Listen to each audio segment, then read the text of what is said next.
কি করছো দেখি? তোমাদের টিফিন বানানো হচ্ছে বাবা। এই যে গোলা রুটি হচ্ছে গুবলুর আর আমাদের জন্য, রাস্তায় খাবো। সেটা তোরা জানলি কি যে আজকে চুলা চলে যাবি? আজকে চলে যাবো জানো না? রাস্তায় খাবি কি? আর গোলা রুটির সাথে কি আছে? আলু ভাজা, গোলা রুটি আছে, আলু ভাজা আছে, আর একটুখানি দেখি ছানাটা যদি পারি নেড়ে দেবো। আচ্ছা, এই যে গোলা রুটির সাথে ঝিরি ঝিরি করে পোস্ত দিয়ে আলু ভাজা, এটা আমার বৌদি দারুণ বানায়।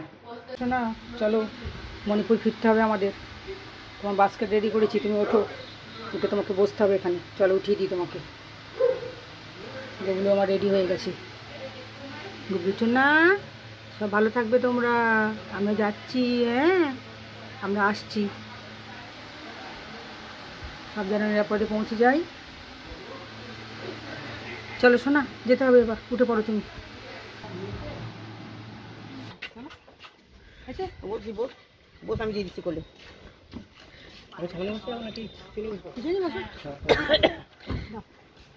বুঝে না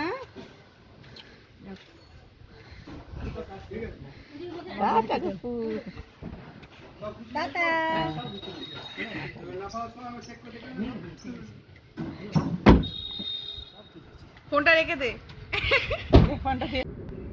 তো গাড়িতে আমরা উঠে পড়েছি, আর গুবলুকে দেখো সিটে বসিয়ে দিয়েছি। তো আমরা কিন্তু এয়ারপোর্টের উদ্দেশ্যে রওনা দিলাম। এতদিন বেশ মামার বাড়িতে গুবলু ভালোই কাটালো, আর এখন ফিরে যাওয়ার দিন এসে গেছে, ফিরে তো যেতেই হবে। দেখো কথা বলতে বলতে কিন্তু দক্ষিণেশ্বরের ব্রিজ চলে এসেছে, গঙ্গা নিচে, দক্ষিণেশ্বরের মন্দির। এখানে কিন্তু দেখো দুই দিকে, একদিকে বেলুড় মঠ আর একদিকে কিন্তু দক্ষিণেশ্বরের মন্দির, মাঝখানে গঙ্গা, তার উপর দিয়ে কিন্তু আমরা যাচ্ছি। তো আমরা কিন্তু এয়ারপোর্টে পৌঁছে গেছি, আর এয়ারপোর্টে পৌঁছে আমরা বোর্ডিং টিকিট করার পরে আমরা গেট নাম্বারের দিকে যাচ্ছি। আমাদের নিচে পড়েছিল, তো আমরা লিফটে করে নিচে নেমে গেলাম। আর এখন কিন্তু আমরা গেট নাম্বারের সামনেই ওয়েট করব বসে। আর গুবলু দিদু যে খাবারগুলো আমাদের জন্য দিয়েছে, গোলা রুটি আর হচ্ছে যে ঝিরি ঝিরি করে যে আলু ভাজা পোস্ত দিয়ে আর একটু সন্দেশ বানিয়ে দিয়েছি। তো গুবলুকে প্রথমে খাইয়ে দেবো, আর তারপরে কিন্তু আমরাও খেয়ে নেবো। এখন ওয়েট করো ততক্ষণ। তো খাওয়া দাওয়া শেষ করার পরে আমরা ওয়েট করছিলাম বসে, আর এখন কিন্তু টাইম হয়ে গেছে। কিন্তু দেখো বাইরে কী হারে বৃষ্টি হচ্ছে। তো এয়ারবাসে উঠতে হবে, আর আমরা এখন যাচ্ছি এয়ারবাসে ওঠার জন্য। তো এই মানে ফার্স্ট টাইম আমার এক্সপিরিয়েন্স করছি যে এত বৃষ্টির মধ্যে এয়ারবাসে উঠে যাওয়া বা ফ্লাইটে ওঠা, এরকম কিন্তু এর আগে আমি কখনো এক্সপিরিয়েন্স করিনি। মুষলধারে বৃষ্টি একদম, বাপরে। এয়ারপোর্টের কর্মীরা কিন্তু ছাতা নিয়ে লাইন দিয়ে দাঁড়িয়ে আছে ফ্লাইটের সামনে। আমরা কিন্তু একে একে উঠে যাচ্ছি লাইন দিয়ে। আর দেখো পুরো সিঁড়িটা কিন্তু একদম প্লাস্টিক দিয়ে ঢেকে দিয়েছি যাতে বৃষ্টির ছাট না আসে। তো আমরা ফ্লাইটের ভিতরে কিন্তু এখন প্রবেশ করছি। তো সিট নাম্বার খুঁজে নিই। তো সিট নাম্বার তো আমরা খুঁজে পেয়ে গেছি, আর আমার গুবলুও সিট নাম্বার পেয়ে গেছে, বসিয়ে দিয়েছি গুবলুকে।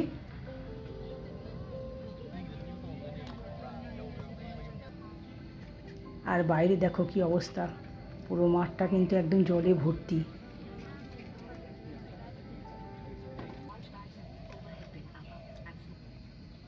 আমিও বসে পড়েছি আর বাইরের দৃশ্য দেখছি। চলো আমার গুবলুকে একটু বাইরের দৃশ্য দেখাই। গুবলু দেখ কীরকম বৃষ্টি হয়েছে বাইরে, একবার দেখ তুই।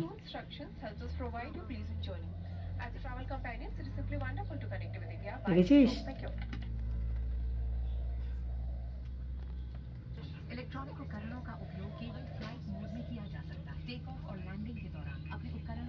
তো মোটামুটি এখন ফ্লাইট ছাড়ার সময় হয়ে গেছে।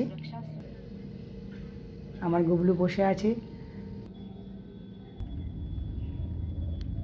তো ফ্লাইট আমাদের ছেড়ে দিয়েছে, আর আমরা কিন্তু এখন দমদম এয়ারপোর্ট থেকে বেরিয়ে কিন্তু আমরা ইম্ফল এয়ারপোর্টের দিকে যাচ্ছি।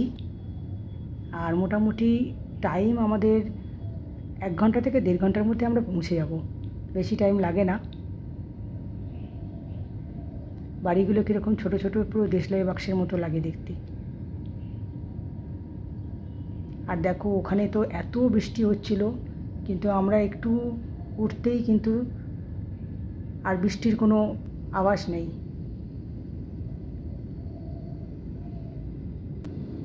এদিকে কিন্তু আকাশ একদম পরিষ্কার ঝকঝক করছে, একদম দেখো নীল আকাশ, একদম রোদ্দুর ঝলমলে একদম।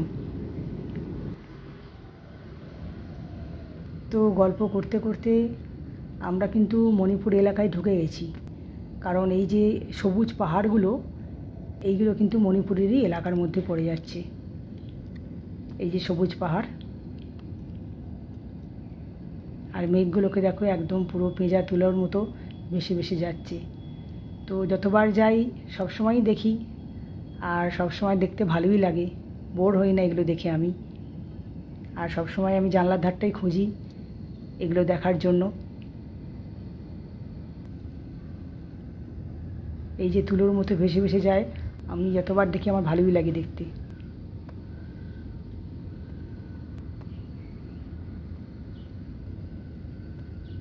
তো আমরা কিন্তু প্রায় এসে গেছি।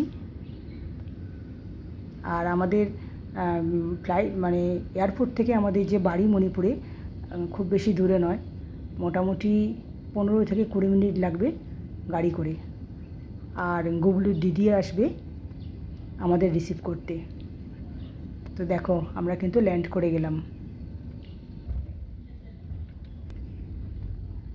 তো এখন ঝটপট করে আমরা আমাদের লাগেজ ব্যাগগুলো নেব। আর গুবলু দিদি তো অলরেডি হয়তো এসেই গেছে। আমরা গিয়ে এখন গাড়িতে উঠবো আর বাড়ি ফিরে যাব।